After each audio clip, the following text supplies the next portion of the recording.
আসসালামু আলাইকুম বন্ধুরা, আপনারা সবাই কেমন আছেন? আজকে আমি আপনাদের সাথে কয়েকটা কথা শেয়ার করব। মানে এশিয়া এবং আরবগুলোর মধ্যে পার্থক্যটা কোথায় একটু বলি। এশিয়ার মুসলমান এবং আরবগুলোর মুসলমানের পার্থক্যটা। আরবগুলোর মুসলমানরা যেই পরিমাণ আলহামদুলিল্লাহ, মাশাল্লাহ, জাযাকাল্লাহ হায়রান, আল্লাহর প্রতি যে আল্লাহু আকবার বলে বা আল্লাহর প্রতি যে শুকরিয়া আদায় করে, এই তুলনায় আমরা আসলে কোনো কিছুই করি না আমাদের এশিয়ার মানুষগুলো। যার কারণে হয়তো বা আমাদের এত আর বলে এত বরকত বেশি, আমাদের মনে হয় কিছুটা কম। আমার কাছে যেটা মনে হচ্ছে, এরা খাবারের পরে, খাবারের আগে, খাবার দেখলে মাশাল্লাহ বলা, আলহামদুলিল্লাহ বলা, বিসমিল্লাহ বলা, এরা প্রতিনিয়ত এই কাজগুলো করে। তো এই জিনিসটা খুব আমার কাছে খুব সুন্দর লাগে। এই জিনিসটা সত্যি কথা বলতে আমার কাছে খুবই ভালো লাগে।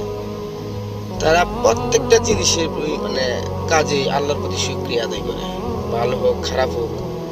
হয়তো বা এই দিক দিয়ে তারা আমাদের চেয়ে অনেক বেশি এগিয়ে।